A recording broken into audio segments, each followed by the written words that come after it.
Welcome. You're listening to Beyond the Front Door podcast with Lindy and Rhea at Peak Properties, and we are real estate agents here in Cheyenne, Wyoming, and we bring you stories that make you laugh, cry, cringe, inform you, inspire you, scare you, all the things. So come on in. We put the real in real estate. Yes, we're wrapping up all of our October stories, which have been a lot of fun. Yes. And this has been so much fun. It has been a lot of fun, and you have done a really good job dressing up the entire time. So that's been, plus our Halloween episode that's coming up, that's going to be so much fun. Yeah. So before we get started, I just want to tell you, I was sitting in a meeting this morning, and I have two sons that are 24 and 25, and they are on Snapchat. And so we have a family Snapchat group. So my youngest son, my 24-year-old son, sends me this meme that says, you get $1 billion, but your mom got to go to jail for a year. What do you do? And Jaden goes, I hope you like the sell, Ma, 'cause bye. I said to him, I'm like, you know what? I would go to jail for a year for our family to get $1 billion. Sure, that I would suck it up and do that. And he's like, I would too. And I'm like, well, good to know your plan for me. So anyway, that's what my son hopefully never get offered a bunch of money or you're out. Actually, I mean, if I get to choose my own jail and like which sheriff I'm, the whole thing, maybe I can. You could make it. I can make it. Anyway, so just my funny for this Tuesday. Is that what we are today? Yes. Anyway, so we are super pleased to be introducing Jill Pope to the podcast today. You've probably maybe seen her books or read them, but we were super excited to have her on because, of course, she has written Haunted Cheyenne. And as I'm looking at this stack of books, there's four books. I didn't know you've written 4. So that's amazing. Haunted Cheyenne, yes. Haunted Warren Air Force Base, Past and Present Cheyenne, and then Gracious Ghosts of Cheyenne. Gracious Ghosts. So that's more happy stories, about loved ones there when you're crossing over, those sort of things. Sure. And the Past and Present is a historical book. And so it will show a picture of a place, a location in town like 100, 150 years ago, and then current. And the reason I wanted to do that is because my son did it with me. So Brady Bitten took the today pictures. Oh, cool. So yes. So it was a nice project. And I was actually about 2,000 miles away when I was doing this, but he was here to take those pictures. So wonderful. It worked. That's so cool. If you just want to start off and tell us a little bit about yourself and how long you lived in Cheyenne and sort of your career path and your family and kind of what you're up to now and what got you to writing the books. Alrighty. I lived in Minnesota until I was 15, and then I moved to Cheyenne with my parents. When I, was of age, I got a job that I just loved at Visit Cheyenne, the tourism office for Laramie County. Yep. And I was a director of operations there for 20 years. And it was just such a good fit for me. I loved it there. I got to use my creative side. I'm an artist. And so I got to do a lot of creative things and travel and promote Cheyenne in different towns and go to shows. And I also, as part of that job, was the manager of the Cheyenne Street Railway Trolley. There it is. Yes, okay. there it is. And so I lived in Cheyenne for 32 years, and then I was in Colorado for 10. And Cheyenne is my home base again, but I travel most of the time in a 40-foot RV. Which is the dream, right? Travel around. It's lovely. I mean, there's always trade-offs, in anything. But so we do have to clean a few bathrooms here and there. Sure, yeah. Things like that, but honestly, living in the forest is fabulous, and, I have no regrets. But during my time at Visit Cheyenne, I was contacted by History Press, and they had seen a Halloween blog that I did for Visit Cheyenne, and so they asked if I'd be interested in doing a book. And it was a bit ironic because I had just announced to my husband the week before, I'm going to write a book. Well, you put it out into the world. That's awesome. It really did sort of manifest. Yes, and it was crazy. And the thing was, in my initial plan was not a book on paranormal ghosts, anything like that. I was going to write a novel. which I sort of started one, but But I mean, The once universe I put had it other out plans. there, yeah, and it was wonderful. And I didn't have a lot of time to get the book out there. Like, could you have it done in 2.5 months? It's like, Oh my goodness. gosh. Yeah. yeah. So, but fortunately, I already had a lot of the stories written up for the ghost tours that we had done. Every year, those Cheyenne Street Railway ghost tours are different. What did I call it? Fright seeing tours? That's what we call them. They're different because, let's face it, October's not your big tourism time in Cheyenne. Sure. So they need to be different every year so that you sell those tickets and make it fun for everyone. So you get those repeat customers, and so they're different. So I did a lot of crazy. I'm sure a lot of people think I'm totally a lunatic because I would be knocking at old homes and saying, "Do you have any spirit activity here?"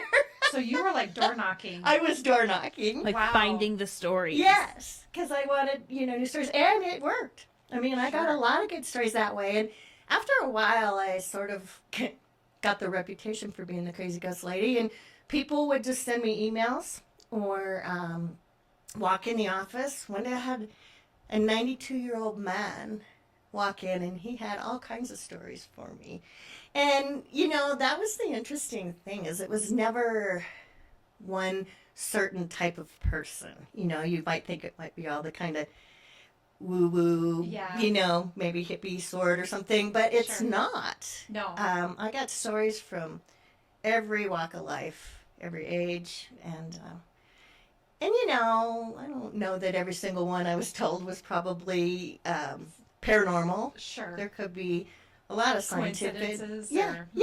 scientific explanations for a lot of them. But my only kind of rule was that I had to feel like the people that told me the stories believed they were real. Sure. Or believed in them. If I thought somebody was making something up just to, have their name out there or something, Then you didn't worry about it. Yeah, I didn't use it. But, and then we also would change the names most of the time because a lot of people didn't want everyone knowing that, They believed in ghosts. Yes. It's much more open now with all the cable shows, but it used to be, people were a little skittish about it. So, I would change names. It does seem to be that you're either in the camp that you believe in ghosts or you don't. Right. And I think that until you've had an experience, with it, or somebody that you love and trust has had an experience with it, you might be kind of on the fence about it. But I mean, I can say for myself, I've had family members that have had those types of experiences. And my mother owned a really old building up in Gillette, Wyoming. And she had plenty. It was the old post office. And so I have a packet of information from Gillette on different ghost stories up there. And so I don't remember much. I mean, it's been 3 years since I've looked at that packet. Sure. But I might have to. It's probably we might have to have coffee. yeah. That might be your next book. Yeah, well, I've got one that's partially done that's just on the whole state of Wyoming. Sure. And it's not all like ghosts. It's unusual, unexplained kind of things. Yeah. Oh, cool. And so that's why I have that packet. Of course. Well, and we talked a little bit with Josh, who was here, who does tours up at the Atlas Theater, or that particular weekend was doing ghost tours up at the Atlas Theater, and told us about the couple of spirits that live there. And we were talking a little. It's very active in that building. That's what and entities is what he calls them. Is that what you call them too? Yeah, I mean, there's a lot of different ways you can call them entities. You can call them spirits, ghosts. I mean, it sort of depends on the situation too, is how I refer to them. But, Sure. But we did talk a little bit about also the old state penitentiary. Oh, yeah. Yes, I'm sure you've got stories about that too. So it's fun. I mean, especially when you think about the historical context of Wyoming and the fact that we're still so rural,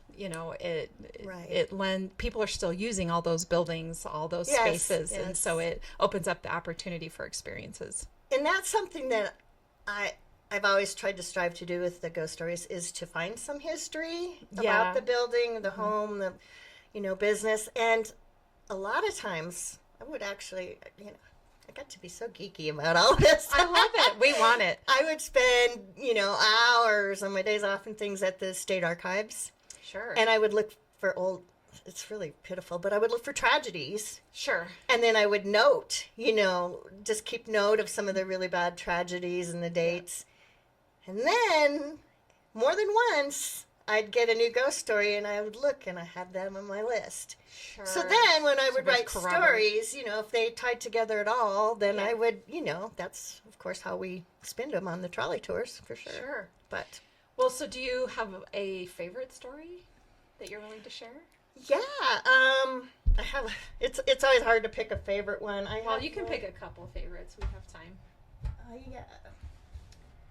I'll just read this one right out of the book. I've That would been be on the awesome. road, That's and cool. so I don't really have notes. And do you know what I did? I left my computer cord Oh, sure. in a cabin we rented. Oh, no. So they're mailing it to me.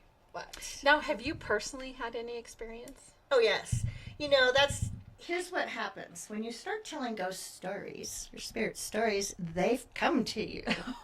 Okay. And my coworkers at the depot would get a little unnerved because every year when I started writing the tours, then weird things would start to happening. happen. They're like, "Tell, make it stop." Tell a story a different way. We gotta get Sue back in here. Goodness sakes. Well, we tried to get Sue's the current trolley. Oh, I love Sue. Yeah, Yes. I recommended her for the job when Yes. I left. She's Yeah. wonderful. We just are having a hard. She's such a busy lady. She is. We're just pinning her down and getting her in here. She is a dynamo. I love her. Just love her. Okay, I'm going to read this story. Okay. And this is, it's actually on the south side. It's on West 6th Street. Okay. So where would that be? Well, What's a let's see. landmark? Trying to think. What's that school over there? What is Los it? Amigos used to be over there. Oh, now Ike's. Okay, over by Ike's. Yeah, in that kind of general in that area. Okay. Yeah. As a collector of unusual and paranormal tales, every now and then there's one that stands out. I'm told many tales of hearing footsteps when there's no one physically there, and seeing glimpses of fleeting shadows or hearing voices from thin air. While each of these encounters is intriguing and adds to the collective data that validates paranormal activity, there's always a desire to have just a bit more, something to really delve into and investigate. This story fits the bill, and it comes to us from Henry, a case manager at a correctional facility, a no-nonsense kind of guy who is not prone to embellishing. A couple of years ago, Henry and his friend Ralph were doing a remodel in a small white house in a neighborhood south of the tracks just off of Snyder Avenue, west of the viaduct. This area is known as the South Park Addition. There's nothing particularly eye-catching or noticeable about the home. It was a dark, chilly winter night, and a heavy snow was falling. They were working on a plumbing project at the kitchen sink. Henry was sprawled out and under the sink, and Ralph was assisting from above. They heard a loud, strange noise and thought someone was entering the home. Ralph looked around and found nothing out of the ordinary. But to be safe, he locked the doors and they resumed their work. Once again, they heard the loud noise, which could not be ignored. Both men walked through the entire house looking for the source of the noise. They were surprised to find the back door unlocked. Nervous now, they locked the door again, and they were anxious, but they went back to work. They heard the noise a third time. Together they checked the back door and found it unlocked. That was all they could take, and they decided to leave so they could gain their composure. Knowing they would return soon, they left all the lights on, as they did not want to enter a dark house at this point. Henry laid his flashlight on the counter near the door, and as they departed, they noticed that there were no footprints in the snow. Once their heart rates had slowed down, they returned to the unassuming home, brandishing guns. Approaching the home, they looked for evidence of an intruder, and they noted that there were still no footprints in the snow surrounding the home. But what caught them off guard was that all the lights in the home were now turned off. Ooh. Except for the beam of Henry's flashlight that he had left turned off on the kitchen counter. Henry quickly flipped the light switch on as they hesitantly entered the house. They searched the home, going from room to room, looking for intruders with their weapons drawn. They didn't find anyone, but they were too shaken up to continue working.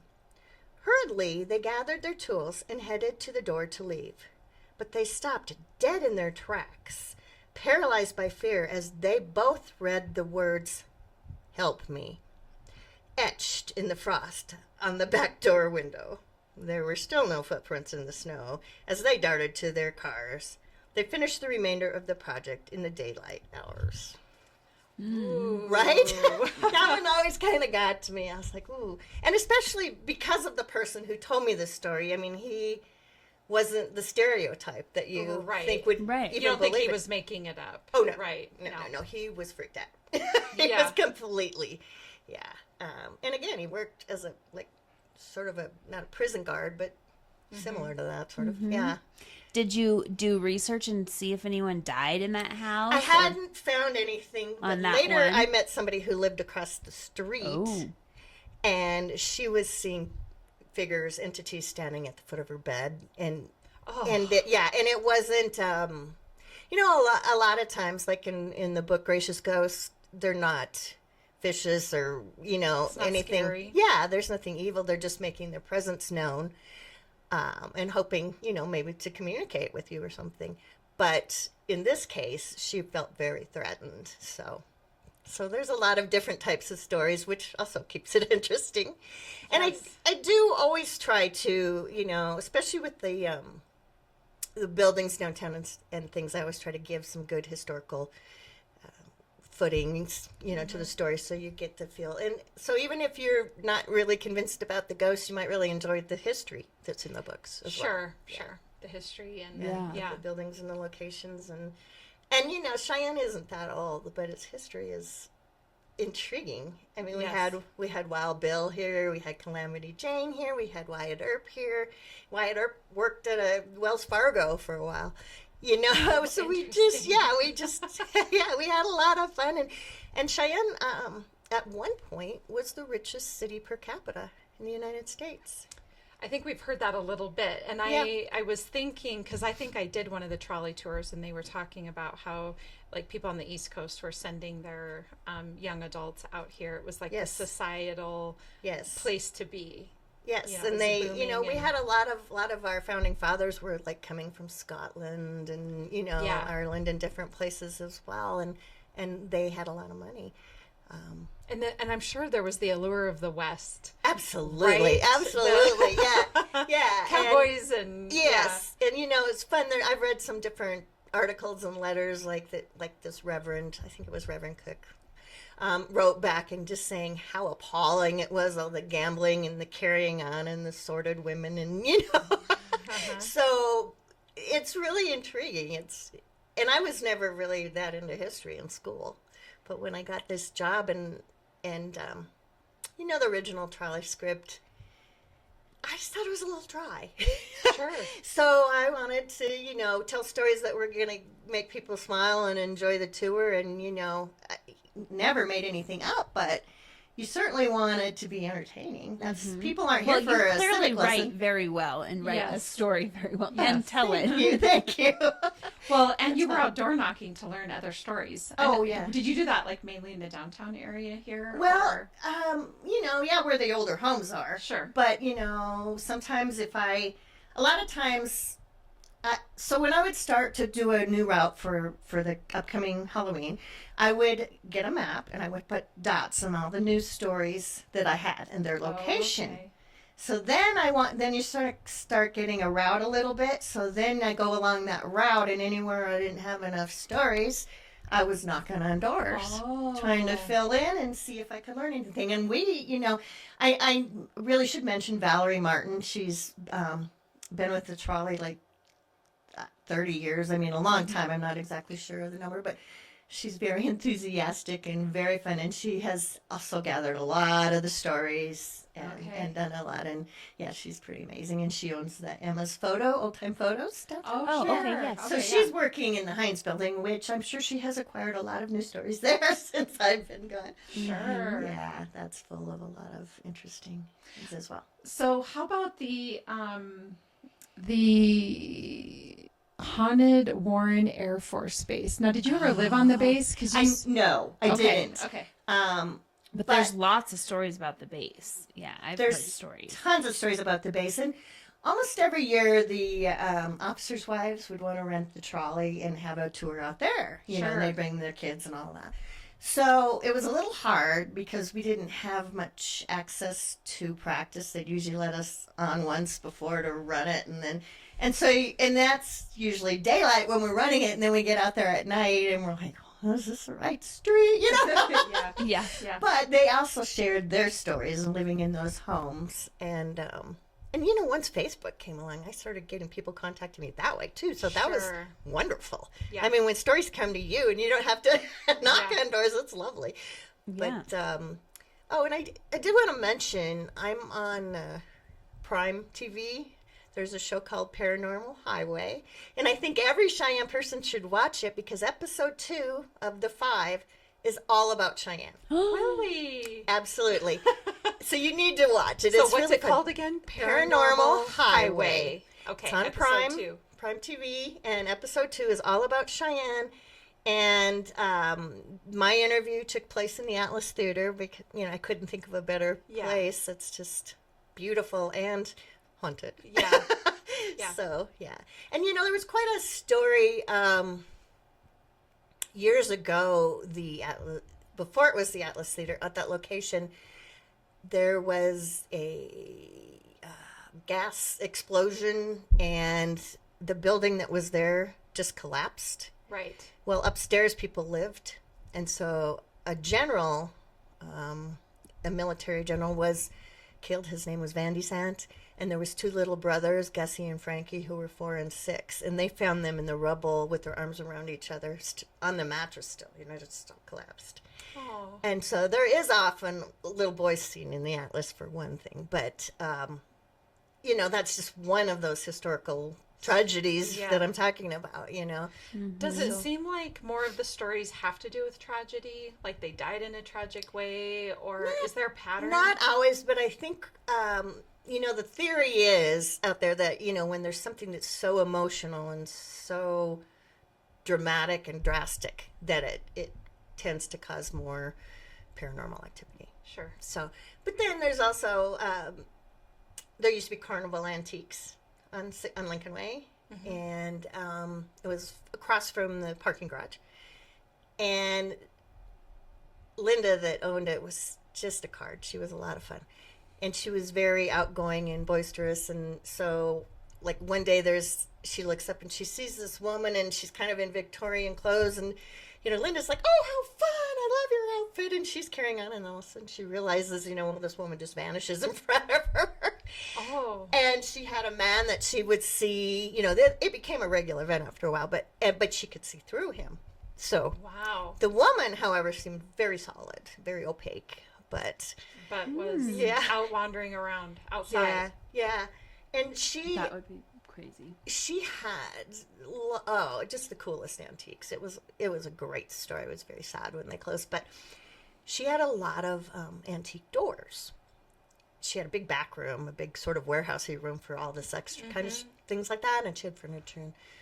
And so she was getting this truckload of doors delivered, and so she hired some young gal from out at the college to come and work for her. The gal was there when the doors came. It was her first day, and they started unloading doors. And they kept hearing knocking, constantly knocking the whole time, like on the doors, you know, it was just this. Oh.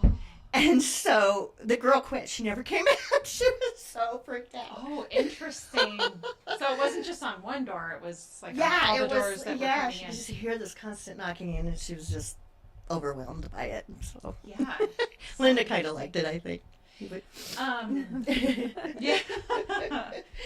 I think that's what I've kind of understood from anybody that's had interactions. Like, they get to the point where they aren't really afraid of them. Yeah. I think they're just kind of there and part of the environment. But, you know, I think that the majority of the activity isn't with bad intent. You know, there are times when people have heard growling or scratching. And we actually did have a prominent person in our community come running in my office one day, and she had 3 scratch marks down her leg. And she was really freaking out. And there was another person with her. They had both been there, and they were talking About what having a happened? meeting actually, and it happened. Oh. So yeah, and that occurred in the depot building. So, and I have photos of that. Not with me, but I have photos of that. And, you know, there's those kind of things which you go, Are a little yikes. scary. Yeah. There was a couple times where, as part of the trolley tours, we would let them, like, come into the depot basement. Sure. And, because there was just so many stories there. And then I actually held a paranormal convention with some other folks from Colorado that came up, and we did a joint little convention at the depot. And so one of the gals that works for depot management came down, and she's like, I've never done any of this. What do you do? And I said, well, you know, she didn't have an EMF reader or anything like that. But I said, just take some pictures and, you know, let's just take a look at them for a while. Well, she was just doing this, and I was standing next to her. And when she opened her pictures up to look, we both kind of lost a little bit. There was a full silhouette of a woman with these weird pointy shoes. Like, I have this woman on the steps right in front of us. Like, we were still standing right there, and there has been nobody there. And it's a really crazy picture. Is it in one of the books? I think it is in one of these. I'm going to go back and look. That's right. We're going to want to read them. Well, so the other question I have, and I don't know if I'm putting you on the spot or if you know the answer to this, but I just saw this on Facebook because, of course, it's October, so people are starting to talk about these things 'tis the around season. town. Yeah, so people were talking about the underground tunnels Oh, yeah. around Cheyenne. Do Yeah. you know much about that? What is that about? You know, there are people that say, oh, they absolutely don't exist, but I know that's not true because there's been places when they were doing construction and such where they collapsed in and they had to fill them.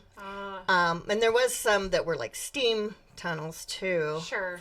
But there was, you know, I'm quite sure from all of the different people I've talked to over the years and the different doors in all of the basements of the, you know, that have been cinder blocked up. Yes. There's doors like that lead under to, like Wyoming Home. I was going to say Western Ranchman Outfitters. Does that date me a little? They had a lot of activity when WRO was there. Okay. Yeah. And they actually still do Wyoming Home, and up above they would see a lot of folks in the offices upstairs would see a cowboy type fella kind of sauntering through, and he would tip his hat at them. Oh.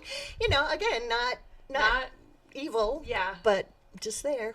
Well, and you know, there's different types of hauntings. You know, all the paranormal enthusiasts have kind of studied and said, okay, you know, there's residual hauntings where it's just like a videotape or something playing in the energy of that people and that activity. So there might not really be anybody there, but you're seeing what happened there. Okay. Now that's a theory. I mean, everything's a theory. Well, and Josh talked about the residual. He talked about a couple. I can't remember what they were. There was the residual, the more active, like, okay, the ones that are just sort of exist in the space around you. Yes. And then the third one that may actually attempt to interact with you. Yes. Are those kind of the ones? Yeah. Yeah. Yeah. Like the one that interacts with you may be more, like, he was saying the one over at the Atlas Theater, they had an instance where his wife like went into a room of some kind and she couldn't open the door, like the door was being held shut. Yes. So that would be one that's attempting to interact with you in some fashion, right? But then you have some that are just walking around and not acknowledging right, you. absolutely. Right, Yeah. right. And a lot of times it won't be anything you see, but you'll smell like an old rosy type perfume, you know, that might have been popular in the day, or cigar smoke is a big one. In fact, the Wyoming Supreme Court building, they smell cigarettes or cigar smoke quite a bit, and it is attributed to Judge Bloom, who was there for years. Oh, and interesting. when people walk by, books will fall off on the floor sometimes. Wow, that's So yeah, interesting. yeah. But yeah, you asked earlier if I had experienced things myself, and I absolutely have. I mean, I don't typically go on a lot of investigations, but I've worked over the course of time with different paranormal groups in town, because that was a really fun way to make the tours more interesting. So I would share I would share leads because people would come to me and say, I need somebody to help me. And then if they gave permission, the paranormal investigators would share those stories with us on the tours. Sure. Yeah. And so that was always a lot of fun. And so sometimes I would go, but I'll tell you what, after midnight, it's real hard for me. Yeah, that's the problem. You have to stay up late for that. Yeah, and you have to be quiet. I mean, come on. I'm just going to fall asleep. No. Sometimes they're really fun and exciting, but other times you're like, what? But yeah, I've heard a lot of recordings. I've seen some pretty unusual things. And I've had things happen in the Gracious Ghost. There's several things in part one. I have a part one and part two that happened personally to me. So that was my next question, the gracious one. So what's an example there? There's so many. So a lot of them are, where somebody saw somebody on their deathbed and they said, things, talked to them specifically, and then they There are a passed lot away. of stories. Oh about gosh, yeah. When people on their deathbed, that their family's starting to come for them or whatever, Yeah. and they're like literally talking to them. Yes. I think if you talk to hospice nurses, Oh, correct? absolutely. They'll tell you that the person Absolutely. that's passing starts talking to Someone on the whomever. other side. Yeah.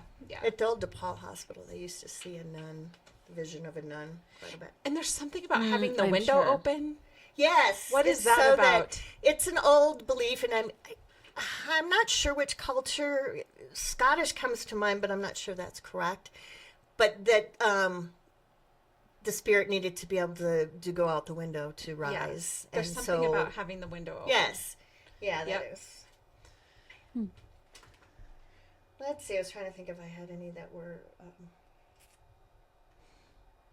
Let's see. I went to my sister Krista's wedding, and it was at a ranch in Colorado, right outside of like Loveland, and that we each had cabins. And she was getting married, and my little niece stayed with us, and woke up in the middle of the night and was like, "That man doesn't want us here anymore." Oh. And we were like, "What man?" And she's like, "The one by the bathroom." Oh. Typically, younger children are very Perceptive. Yeah. We were like, "What?" And then we heard, they Yeah. were old buildings, so I'm sure they had. Yeah, there's probably. Yeah. I've got one that's fairly short, and it's a personal story. Okay, and wonderful. Just one that I can share with you. The year was 1983. Jamie and I were a young married couple, and we were so very proud of our beautiful blonde-haired, blue-eyed baby girl, Heather. She had been born 4 months earlier. Heather was the first grandchild on Jamie's side of the family, and she received an abundance of loving adoration. One sad day, we were notified that Jamie's maternal grandfather, Herman, had passed on. While he was up in years, everyone grieved deeply. After a day of gathering with the family and friends at the funeral, the three of us returned home. I tucked baby Heather into her crib with her favorite blankie and yellow musical teddy bear. We climbed into bed, exhausted after the long emotional day. Just as we had drifted off to sleep, we were awakened by the sounds of Heather's musical teddy bear. Occasionally when she would roll over, the bear might play a note or two, but this was different. Somehow the bear had been fully wound, and the song was playing from beginning to end. Jamie and I looked at each other knowingly, and we both realized that her great-grandfather was visiting her before moving on. We could hear her cooing in response to her special visitor. The experience warmed our hearts and helped us move forward. Oh, You know, that's sweet. Oh, yeah. Yeah. That's yeah. nice. So a lot of them are kind of touching like that, and some of them are just experiences that happen to folks that maybe aren't as touching or personal, but are probably not bad in any way, shape, or form. So I have an experience where that's more of the gracious kind, probably, Yeah. in that my grandfather died and was buried on my 15th birthday. Oh. And so we had went back to Minnesota for that. And as my mom was clearing out his house and getting rid of all of his things, my dad had decided he wanted to purchase my grandpa's leather chair from my mother. And so he did that and put it at his, he had a place off Lake Minnetonka Nice. that we were talking about. Anyway, so that was like in February is when that happened. So I'm there visiting for the summer, and my brothers are in bed sleeping, and I'm sitting in this chair playing video games. I don't know if you remember back then, it was like Super Mario 3 or something. Yeah. Yeah. Anyway, so I'm sitting in this leather chair, and all of a sudden my grandfather's scent just like overwhelmed me. Like it scared the absolute bejesus out of me because his smell, and I remember his smell, and it just became so overwhelming. I had to like set the video controller down and go into the kitchen, and it didn't. The smell was not in the kitchen, and I had to like collect myself. Yes. Right. Absolutely. And then came back to the chair, and the smell was gone. Yeah. But I complete that little scenario has stuck with me my entire life, because I remember thinking he had to have just been here visiting, because I never smelled that smell again. It had been gone from his house for 6 months. Yeah. You know, there's no reason for any smell like that to come out of there. And so it was, yes. I think it shook me up so much. I called my mother he was the next probably day. watching you play video games. He's saying, get out of my chair. He probably was. Get out of my chair. Let's put the news on. I think he probably just wanted you to know he's there. That's right. And I love those. I mean, you know, the scary stories are kind of fun now and then. Well, they help me in the Halloween time. But for the most part, it's just nice to have some reassurance that there is another side, and that your loved ones are still around you and can see you and hear you and that sort of thing. Well, and it speaks a little bit. We had Jessica on here from Dia de los Muertos here a couple weeks ago, her and Melissa, talking about all the events around Dia de los Muertos and how you sort of honor your loved ones that have passed on, and how they have a specific day where they, put their pictures, and then sort of invite them to come back and visit and make their favorite food and all of that. And I think there's healing in it. Absolutely.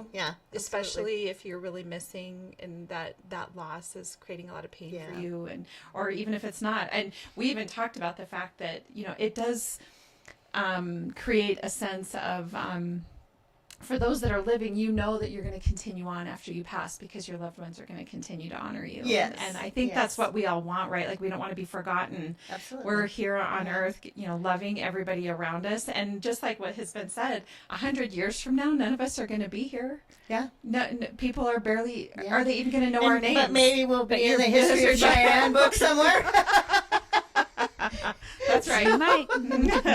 That's right. Yeah. Awesome. So you have 4 books. Are there any more coming, or is this like it? I said, I've got a couple, that are part written, and whether I get really motivated or not, I'm really sort of enjoying living in the woods and just nature right now. But I get restless too, so I probably will.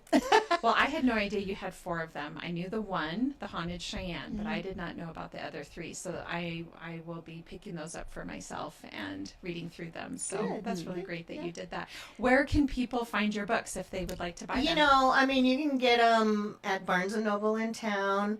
A lot of the museums, the Depot Museum, the State Museum. There's a couple little shops downtown. I'm trying to think of their names. I've been the bonsai books. Maybe? Oh yes, they were ordering them. Yes, actually. Okay. And then there's the one in the old Tivoli building. It's got charms and things. I've been gone, so I don't recall the name. Is it Twinkle Little Store? Yes. So I bought one of the books out of there with Patricia. She's been on here too. Okay. Yeah. Okay. Yes. Awesome. And Michelle Shemin, I think it is, has a store on Cary Avenue next to the Met, or the Metropolitan, and again, I think that opened after I left, but it's got a lot of local favorites in there, So people can frequent local businesses and find your books, I'm assuming online if they wanted to Amazon buy online too. And Barnes & Noble both, Okay. And some of the others, so. Wonderful. Yeah, and they're not terribly expensive. It's a good read. No, they're awesome. They're great, and I love that you somebody called you and said you want to write books, and you went on to write 4 of them. That's just awesome. The first one, I will admit, I intentionally didn't include the base in the first Haunted Cheyenne. because I thought, well, if I like It might this need its and- own book. Yeah, that's kind of what I thought. So, Awesome. yeah. Well, thank you so much for coming on today. absolutely, it's been fun. And Lindy and I each have a question we like to ask all of our guests. And so the question I have for you is, what is your favorite thing about Cheyenne? Honestly, for me, it's the people. We like to come back and visit, and again, this is home base. This is home, but but I also, as I mentioned earlier, love the fun history with the old Wild West characters and things. Yeah. Ida Hamilton's house mirror was down there where Cheeks is, and that always makes me laugh when I read those stories. Yeah. Yeah, so. It is the historical part of it. Yeah. Is so interesting. Yeah. So absolutely. Yeah. And then my question is real estate related since we're real estate agents. But Okay. if you could buy real estate anywhere in the world, where would it be and why? Oh, I have this. It's probably not realistic. I have this romantic version in my head of Paris. And I really just want to live there and paint there and Yeah. eat a lot of cheese and the drink a lot of romance of wine. it all. Yes, Yeah. I really do.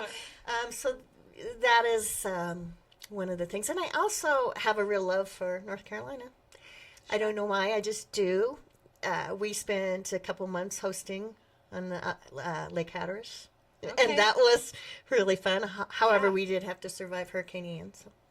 Yeah. Yeah. And there's a lot of that going on lately. Oh goodness, yes, it's So- scary, but it's beautiful. Cool. Yes, it is. That's awesome. Thank you for Well, sharing. for all of our listeners, of course, this author, Jill Pope, and she has 4 books: Haunted Warren Air Force Base, Past and Present Cheyenne, Haunted Cheyenne, and Gracious Ghosts of Cheyenne. And as you've heard, you can find them in local stores and local museums as well as online. So we hope you do that and learn a little bit more about Cheyenne. So thank you so much for joining us here today. Yes, it's fun. And Thank for you. all of our listeners, as you all know, Lindy and I are realtors here at Peak Properties. So if you're looking to buy or sell, we'd love to help you with that. You can find us at www.sellcheyenne.com, as well as all of our social media channels. And of course, Beyond the Front Door podcast on YouTube, Spotify, iHeartRadio, and Apple Podcasts. And we hope you all have a wonderful rest of your October. Happy haunting. Yes, thank you. Yes, that's what I always sign the books. Happy Haunting. Haunting. Oh, I love that.